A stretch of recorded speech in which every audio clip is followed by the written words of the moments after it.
For this first Sunday of Advent, we have Mr. and Mrs. Oliver and Joan Aguilar and family as our Advent wreath candle sponsor. In today's Mass, we offer for the following intentions. For the Thanksgiving of Dr. Annalisa Sangil, Sardas and Luz Medina and family, Tess Laus and family, Mangalos family, Lydia Garcia and family, Dick and Helen, Norman Edward, Ewa Olin, Bettina Razon, Agnes and Boy Yambao, Simbulan family, the Zumba Friends of St. Jude, Ten and Jenny Limson, Geraldine Enriquez, Mr. and Mrs. Oliver and Joan Aguilar and family, Jasper John Rosimo. For the passing the nursing licensure exam of Manuel John Lorenzo Aison Maninang, Jasniel Barbosa, Axel Mariano, Gabriel Luis Zablan, Jana Meril Cuenco, Ray Ventura, and Marisa Roque and family. For the thanksgiving and petition to God the Father of Abelardo and Lourdes Silo, thanksgiving and special intention of Milet Ocampo and family, and Aris and Manette Pineda, thanksgiving and good health of Imelda, Clifford Ray, and Crystal Rio Umali. For the guidance and protection of the Holy Spirit, for the families of Annie Razon, Alfredo Jr. and Amelia Julian, Socorro Garma, and Bert and Angie Bautista. For the birthday thanksgiving of Leia Matsuhita Fabian. For the good health of Maria Paz Miranda and Ignacio and Fabian family.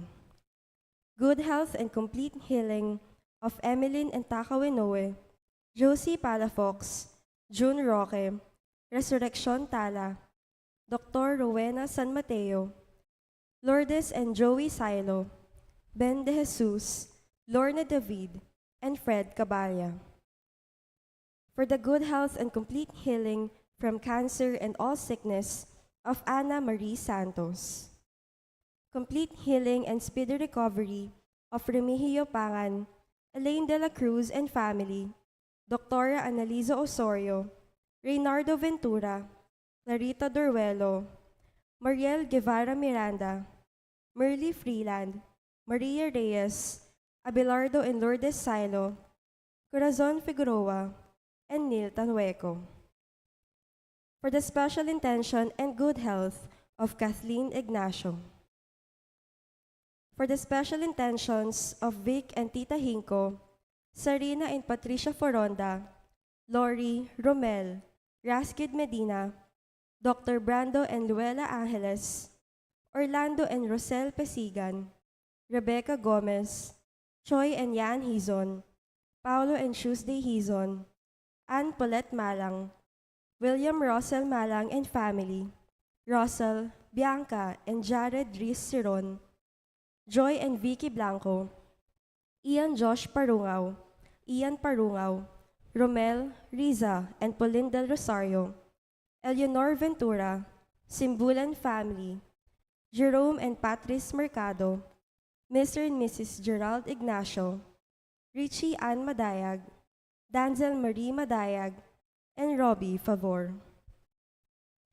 In remembrance of the faithful departed, for the recent death of Corazon Santiago, Candido Tolentino, Virginia Co, Ruben Pineda, Maria Luisa Carcino, Juana Tiglao, and Cesar De Jesus.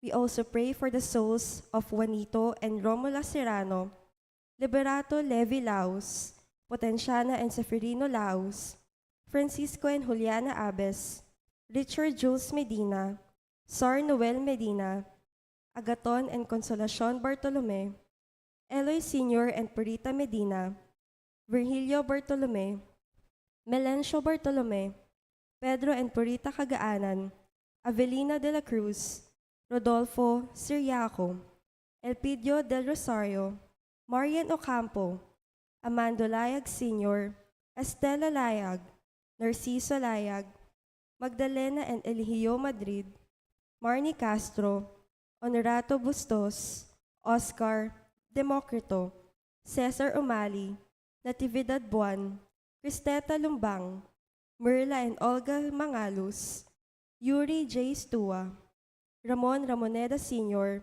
Cesar David, Jose Yazon, Perla and Trina Yazon, Rodrigo Yazon, Benedicta Tapia, Yanel Gopez, Perlito Canlas, Elizabeth and Floro Dulay, Santos Pascual, Rosario and Orlando Silva, Edgardo and Susan Cacha, Teresita Fabros, Dennis Salvador, Oliva Dizon, Maria, Evelino Sinio, Maria Reyes, Sor Kerubina, Deogracias Aguirre, Faustino Sadsad, Gaudencio Mangune, Arsenio Atoy, Edwa Bacani, and for all the souls in purgatory offered by Abelardo and Lourdes Salo and family.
As one family, let us begin our celebration with our act of faith. In the name of the Father, and of the Son, and of the Holy Spirit. Amen. The grace of our Lord Jesus Christ, and the love of God, and the communion of the Holy Spirit be with you all. And with your spirit. My dear sisters and brothers in Christ, to prepare ourselves to celebrate the sacred mysteries, let us call to mind all our sins.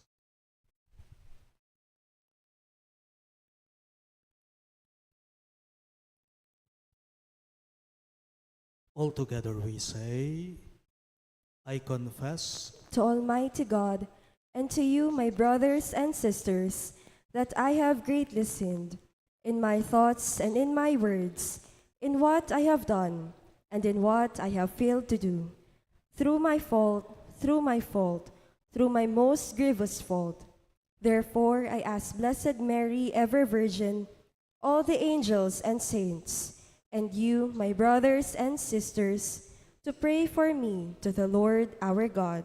May Almighty God of mercy on us, forgive us our sins and bring us to everlasting life.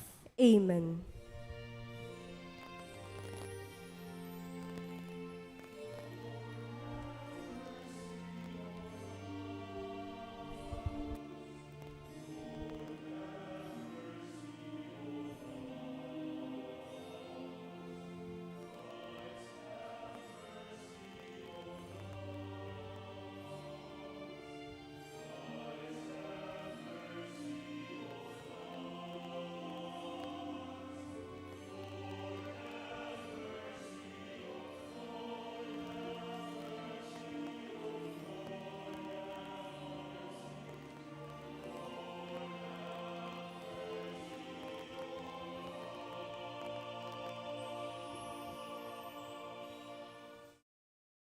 Let us pray.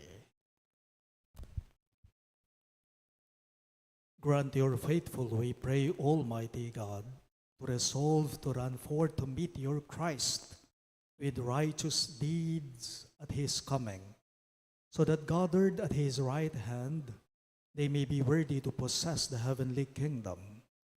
Through our Lord Jesus Christ, your Son, who lives and reigns with you in the unity of the Holy Spirit, one God, forever and ever. Amen.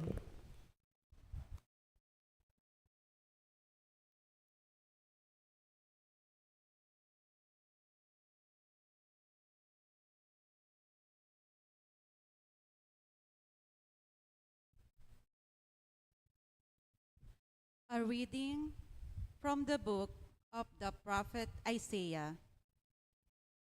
This is what Isaiah, son of Amos, saw concerning Judah and Jerusalem. In days to come, the mountain of the Lord's house shall be established as the highest mountain, shall be and raised above the hills.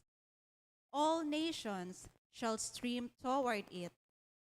Many people shall come and say, "Come, let us climb the Lord's mountain, to the house of the God of Jacob, that he may instruct us in his ways, and we may walk in his paths."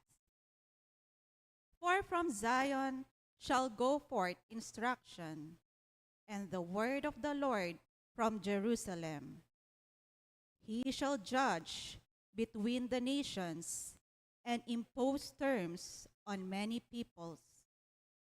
They shall beat their swords into plowshares and their spears into pruning hooks. One nation shall not raise the sword against another, nor shall they train for war again. O house of Jacob, come, let us walk in the light of the world. The word of the Lord. Thanks be to God. For our responsorial psalm, let our response be, "Let us go rejoicing to the house of the Lord." Let us go rejoicing to the house of the Lord. I rejoice because they said to me, "We will go up to the house of the Lord." And now we have to set foot within your gates, O Jerusalem. Let us go rejoicing to the house of the Lord. Jerusalem, built as a city with compact unity. To it the tribes go up, the tribes of the Lord. Let us go rejoicing to the house of the Lord. According to the decree for Israel, to give thanks to the name of the Lord. In it are set up judgment seats, seats for the house of David. Let us go rejoicing to the house of the Lord. Pray for the peace of Jerusalem. May those who love you prosper. May peace be within your walls, prosperity in your buildings. Let us go rejoicing to the house of the Lord. Because of my brothers and friends, I will say, peace be within you. Because of the house of the Lord our God, I will pray for your good. Let us go rejoicing to the house of the Lord.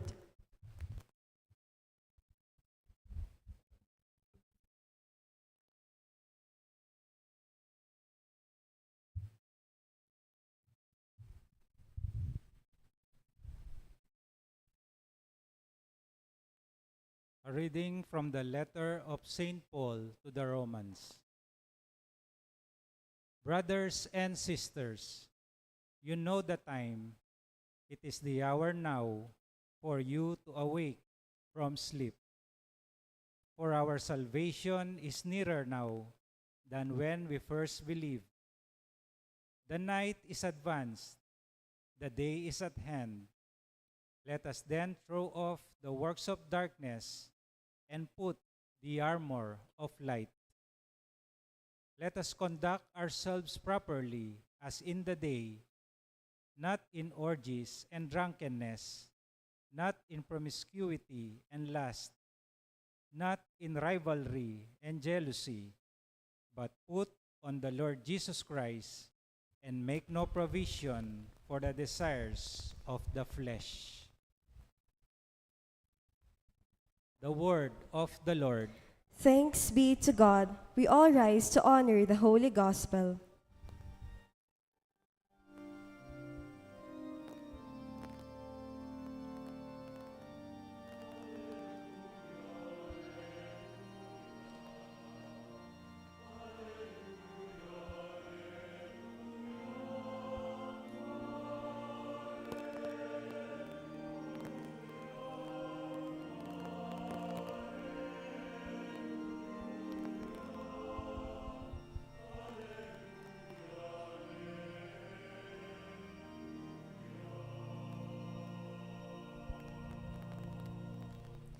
Show us, Lord, your love, and grant us your salvation.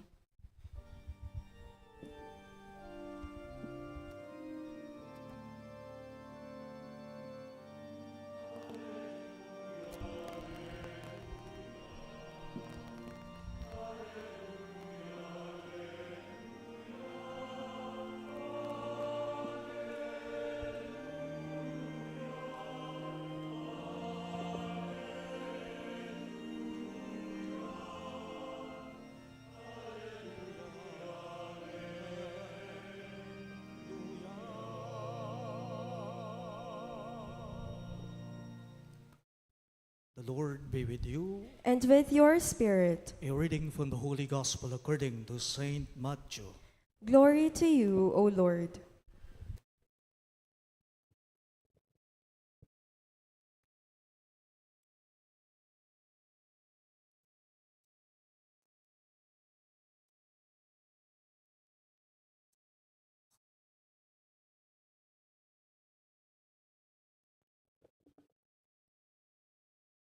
Jesus said to his disciples, as it was in the days of Noah, so it will be at the coming of the Son of Man. In those days before the flood, they were eating and drinking, marrying and giving in marriage, up to the day that Noah entered the ark. They did not know until the flood came and carried them all away. So will it be also at the coming of the Son of Man. 2 men will be out in the field. One will be taken, and one will be left. 2 women will be grinding at the mill. One will be taken, and one will be left. Therefore, stay awake, for you do not know on which day the Lord will come. Be sure of this.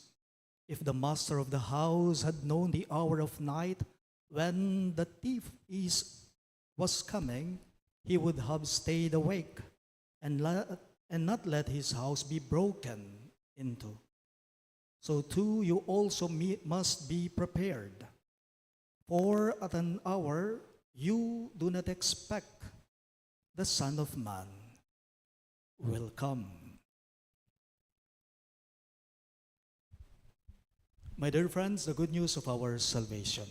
Praise to you, Lord Jesus Christ.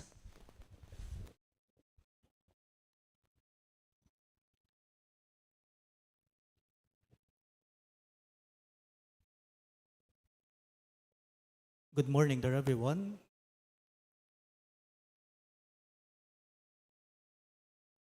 Sa buhay po natin, iba-iba na yung mga inihahanda natin o pinaghahandaan natin.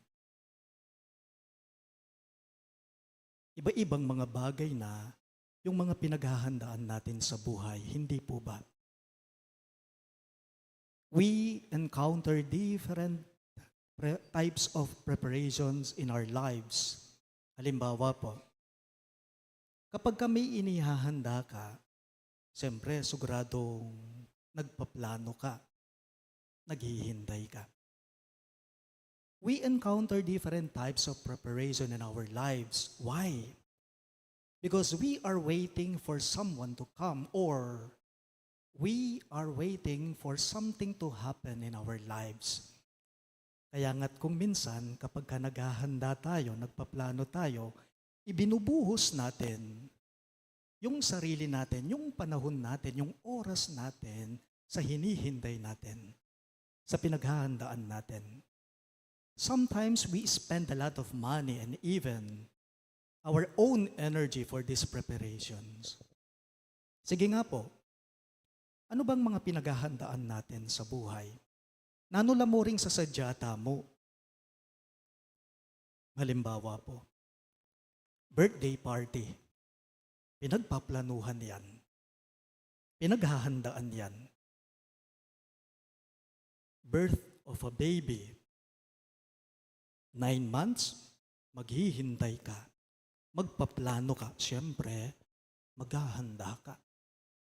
Kayong mga magulang dito, kahit pa man din po ang kinabukasan ng mga anak ninyo, allowances nila, tuition fees nila, binabudgetan yan. Pinaplano yan, pinaghahandaan yan. O kaya naman, kayo ng partner mo, bagong mag-asawa, wedding, kasal, pinagpaplanuhan, inuupuan, pinaghahandaan. Kaya nga't sa iba, may tinatawag po tayong sa kanila mismo, ang tawag nila, may pa-dream wedding pa sila. Even building a new house or a new home, pagpapatayo ng sariling bahay, pinag-iipunan, pinaghahandaan, pinagpaplanuhan. O kaya naman po, may kapamilya kang balikbayan from abroad, uuwi siya ng Pinas. You plan. Excited ka, maghahanda ka. We are so very excited about these things to come or to happen. Magsisegue lang po ako ng konti ha. Pero, maliban sa mga pinaghahandaan nating mga ito, iilan po kaya sa atin dito ngayon, ngayong linggo, iilan po kaya sa atin dito nagsisimba ngayong linggo, na ang pinaghahandaan nila sa buhay nila ay ang mismong kamatayan nila? Mayroon ba?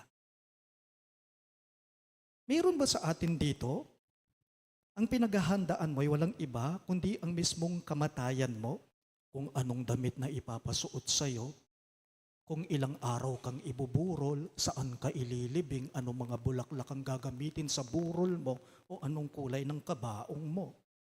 Naghahanda ka ba dito? How many of us are preparing for their own death? Biyayaliwata na po sa sadya. Karing pami biyabiyata mo, ewari po. My dear friends, today, we start a new calendar in the liturgical year of the church. And this Sunday, today, is the first Sunday of Advent. Adventus in Latin. Advent, as we all know, means coming. Coming. Kapag ka may dumarating, ito'y pinaghahandaan natin. Kapag ka may dumarating, ito'y siguradong hinihintay natin. I'm pretty sure, my dear friends, you are familiar with these words, especially in a competition. Di po ba halimbawa, may contest, may laban, maririnig na lang natin, may magsasabi, ready, get set, go! But, when we talk about the first Sunday of Advent, ang mga katagang itong ready, get set, go, iba yata. This expression would be ready, get set, wait.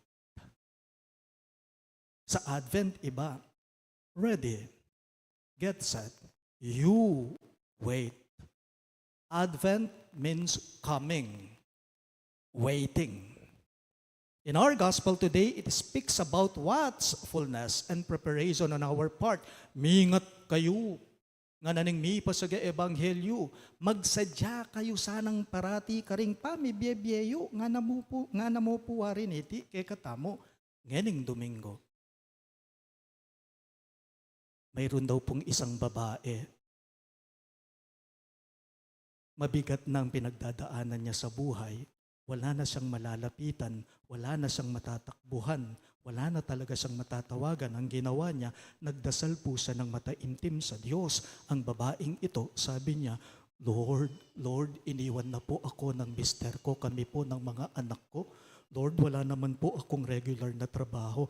Lord, please naman, tulungan mo naman akong tumama sa loto. Wika ng babaeng ito, Lord, please, tulungan mo naman akong tumama sa loto. Help me to win the lottery, Lord. Naghintay siya. 2 months later, pagkatapos ng 2 buwan, nagdasal muli ang babaeng ito, Lord, I'm about to lose my house and lose my car. Lord, please, tulungan mo naman akong tumama sa loto. Pagkaraan ng ilang buwan, muli siyang taimtim na nanalangin, nagdasal sa Diyos. Lord, alam mo, sa totoo lang, matagal na akong naghihintay. Isa lang ang hinihiling ko sa iyo. Lord, alam mo, wala na kaming makain ng mga anak ko. Wala na kaming matirhan. Sana naman, Lord, please, ipagkaloob mo na ang dalangin ko sa iyo. Help me, Lord, to win the lottery.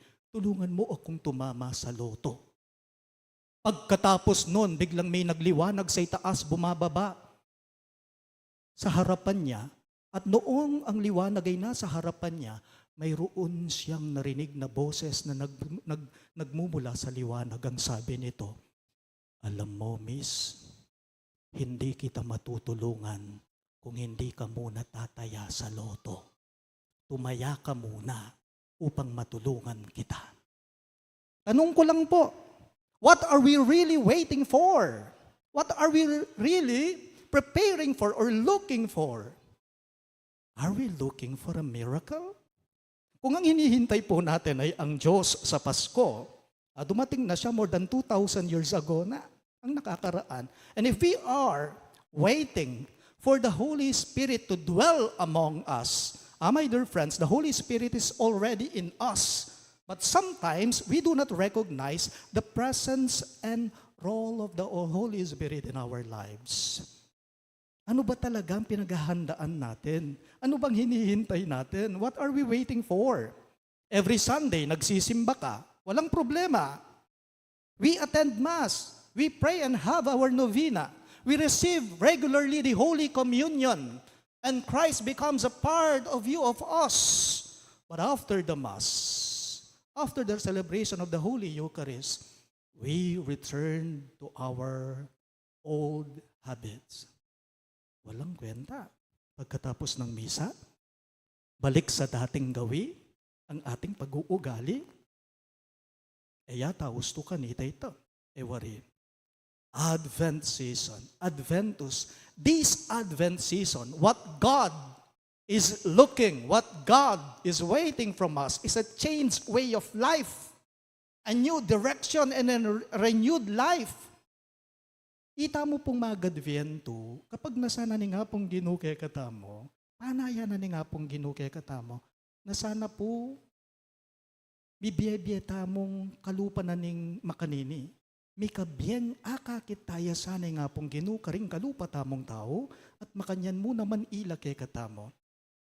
Naisin ng Diyos sa ating lahat na sana ay mamuhay tayo na nakikita natin ang mukha, ang larawan ng Diyos sa kapwa natin at ganyan din sila sa atin.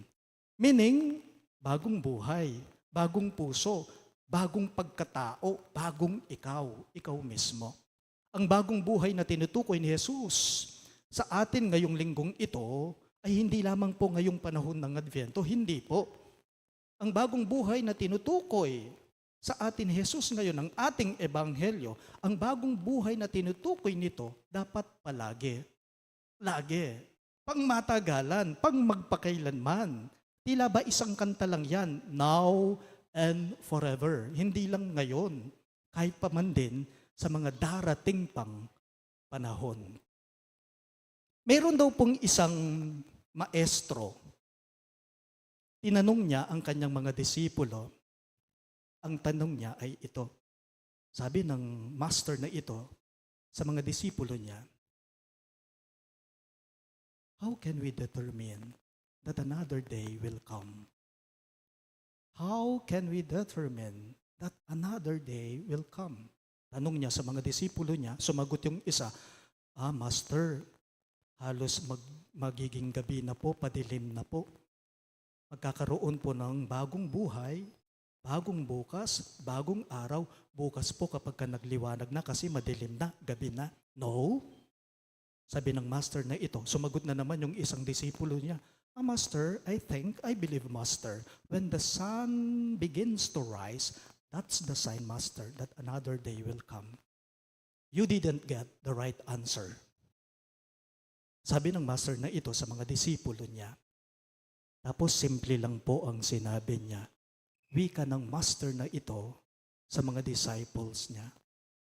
As long as you live in darkness, as long as you remain in darkness, there will be no another day in your life. Sabi niya, hanggat hindi ninyo nakikita ang mukha ng Diyos sa kapwa ninyo at sila din sa inyo, mananatili kayo sa madilim. As long as we do not see the face of Christ in other people, we will remain in darkness. And as long as you do not show to other people the face of God through you, there will be no tomorrow, and there will be no other day to come into your life.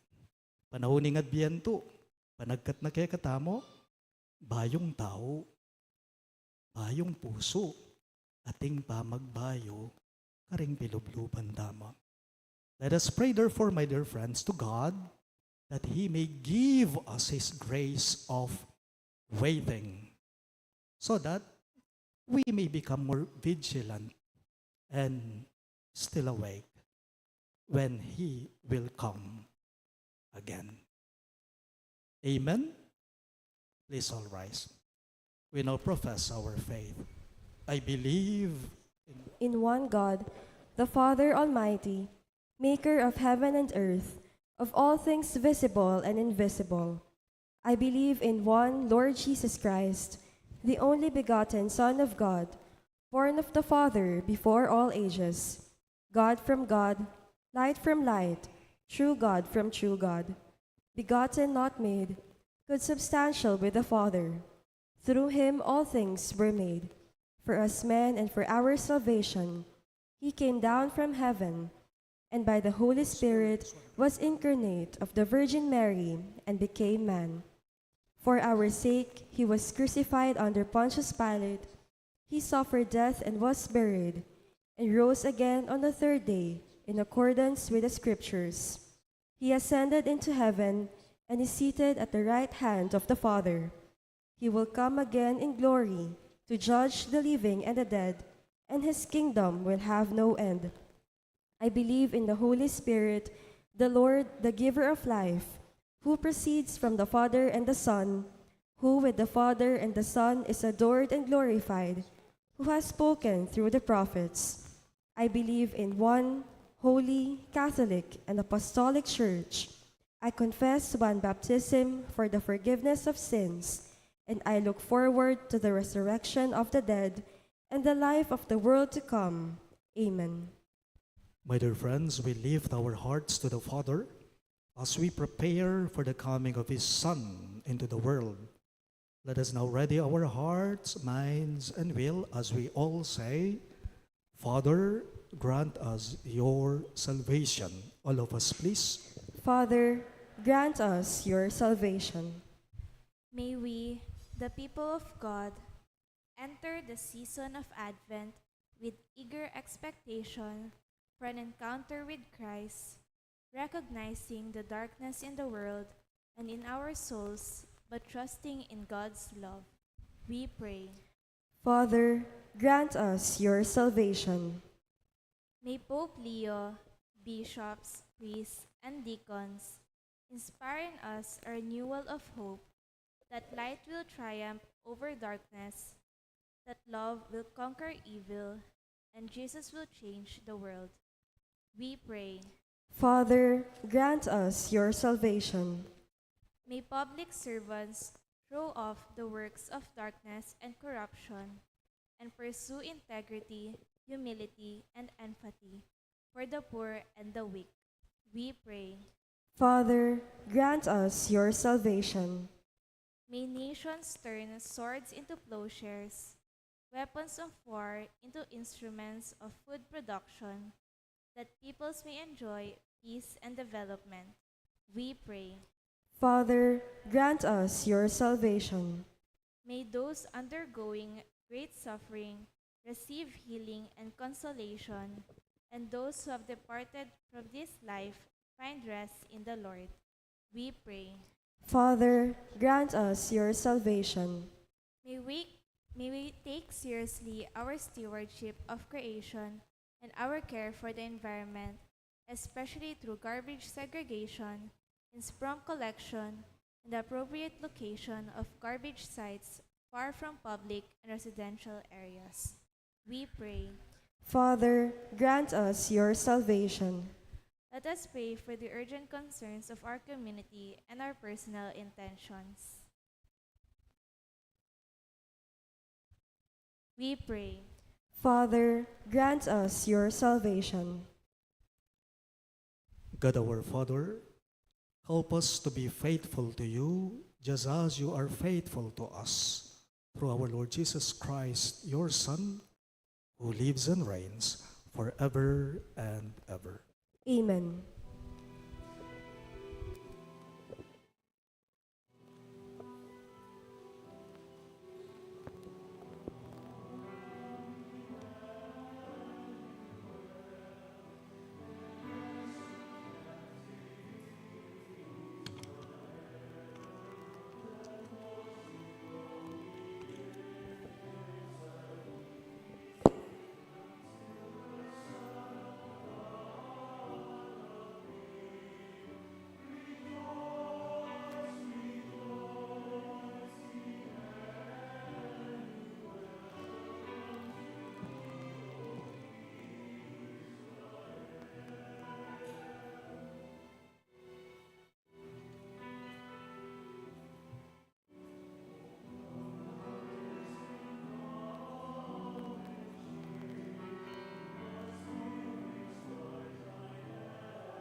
We all rise for the incensing.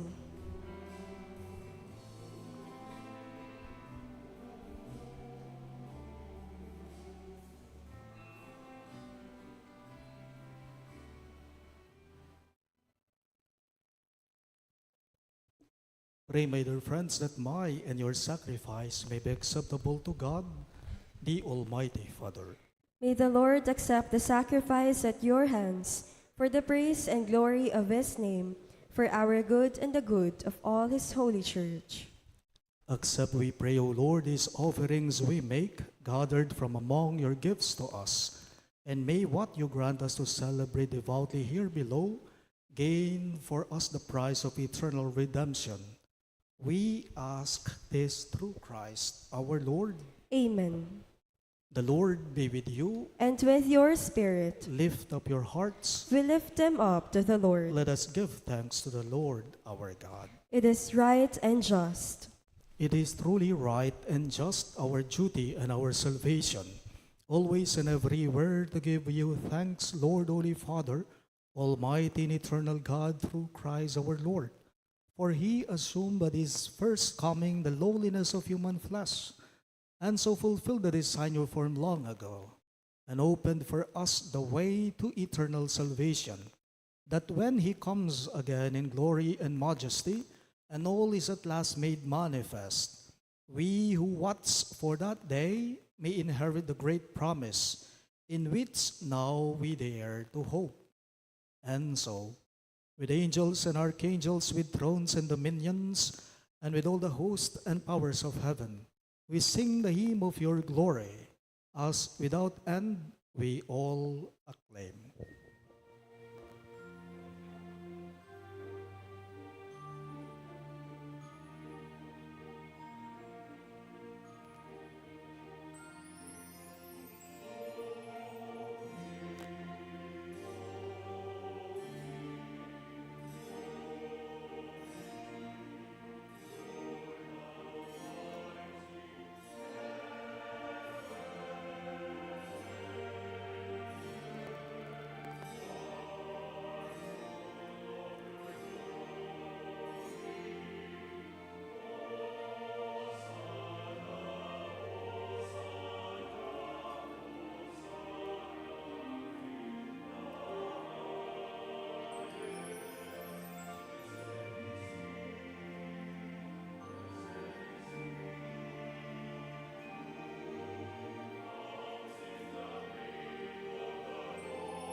You are indeed holy, O Lord, the fount of all holiness.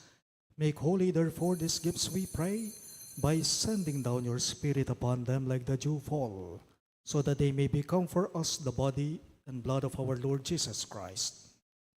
At the time he was betrayed and entered willingly into his passion, he took bread and giving thanks, broke it, and gave it to his disciples, saying, "Take this, all of you, and eat of it, for this is my body, which will be given up for you."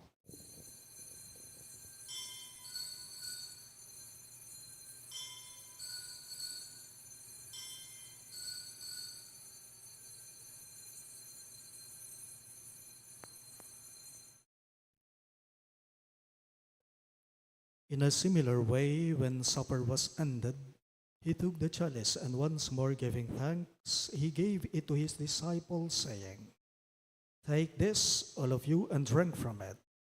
For this is the chalice of my blood, the blood of the new and eternal covenant, which will be poured out for you and for many for the forgiveness of sins. Do this in memory of me."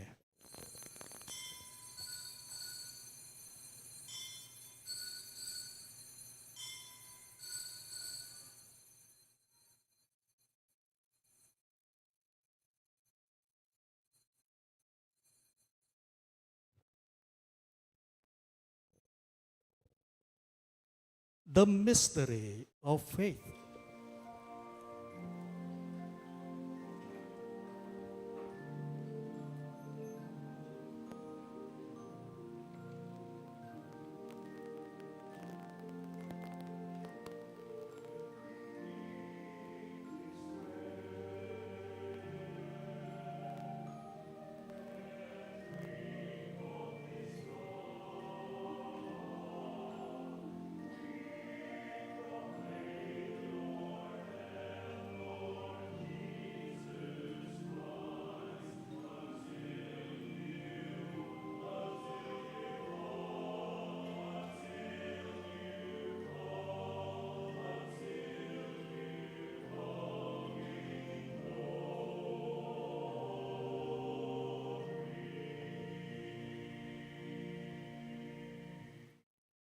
Therefore, as we celebrate the memorial of his death and resurrection, we offer you, Lord, the bread of life and the chalice of salvation, giving thanks that you have held us worthy to be in your presence and minister to you. Humbly we pray that partaking of the body and blood of Christ, we may be gathered into one by the Holy Spirit. Remember, Lord, your church spread throughout the world and bring her to the fullness of charity, together with Leo, our Pope, Florentino, our Bishop, Pasiano, our Bishop Emeritus, Ricardo Jesus, our Parish priest, and all the clergy. Remember also our brothers and sisters who have fallen asleep in the hope of the resurrection and all who have died in your mercy. Welcome them into the light of your face. Have mercy on us all, we pray, that with the Blessed Virgin Mary, Mother of God, with Saint Joseph, her most chaste spouse, with the blessed apostles, Saint Jude, Thaddeus, and all the saints who have pleased you throughout the ages, we may merit to be co-heirs to eternal life, and may praise and glorify you through your Son, Jesus Christ. Through him, with him, and in him, in the unity of the Holy Spirit, all glory and honor is yours, Almighty Father, forever and ever.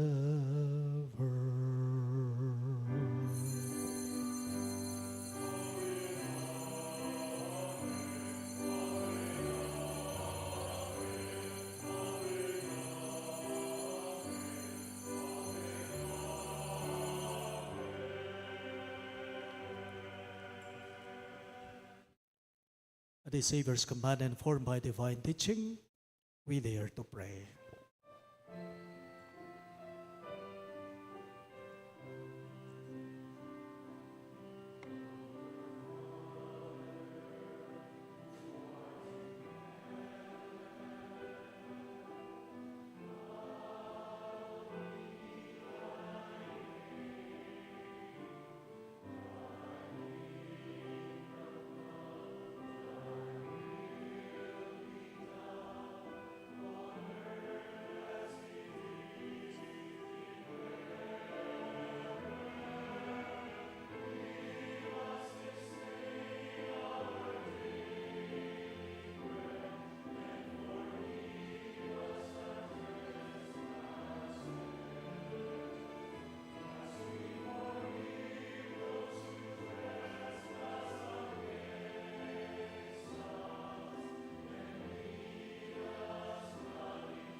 Deliver us, Lord, we pray, from every evil. Graciously grant peace in our days, that by the hope of your mercy, we may be always free from sin and safe from all distress, as we await the blessed hope and the coming of our Savior, Jesus Christ.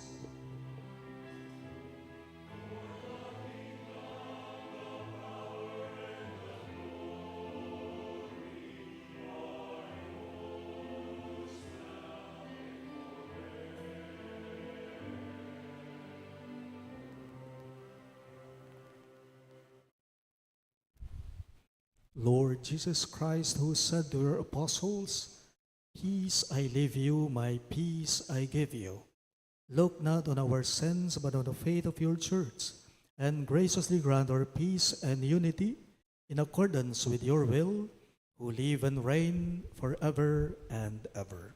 Amen. The peace of the Lord be with you always. And with your spirit. Let us offer each other the sign of peace. Peace be with you all. Peace be with you.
Behold our Lord Jesus Christ, our Emmanuel. He is the Lamb of God who takes away the sins of the world. Happy are those who are called to his supper. Lord, I am not worthy that you should enter under my roof, but only say the word, and my soul shall be healed.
Please rise. Let us pray. May these mysteries, O Lord, in which we have participated, profit us, we pray, for even now, as we walk amid passing things, you teach us by them to love the things of heaven and hold fast to what endures. We ask this through Christ our Lord.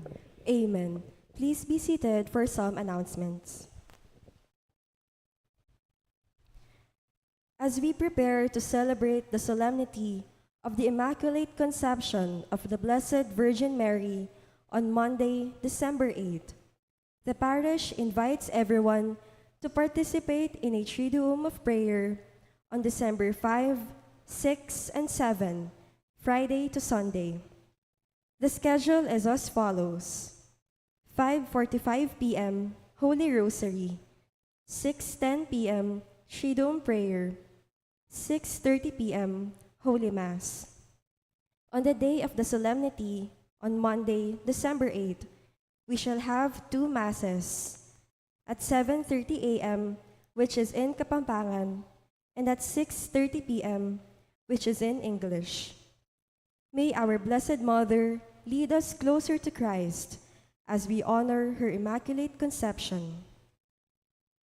Wedding announcement: Martin Luis Santiago Dequit and Patricia Mamangon Ortega on January 10, 2026, here at our parish, St. Jude Thaddeus Parish, St. Jude Village, City of San Fernando, Pampanga. As well as Wesley Magallanes Lugay and Emery de Castro Ramirez on January 31, 2026, here also at our parish, St. Jude Thaddeus Parish, St. Jude Village, City of San Fernando, Pampanga. Thank you. We all rise for the final blessing. The Lord be with you. And with your spirit, Bow your heads and pray for God's blessing. May the Almighty and merciful God, by whose grace you have placed your faith in the first coming of His only begotten Son, and yearn for His coming again, sanctify you by the radiance of Christ's advent, and enrich you with His blessing. Amen. As you run the race of this present life, may God make you firm in faith, joyful in hope, and active in charity. Amen. So that, rejoicing now with devotion at the Redeemer's coming in the flesh, you may be endowed with the rich reward of eternal life when He comes again in majesty. Amen. And may the Almighty God bless you all. In the name of the Father, and of the Son, and of the Holy Spirit. Amen. The Mass is ended, and our mission begins. Thanks be to God.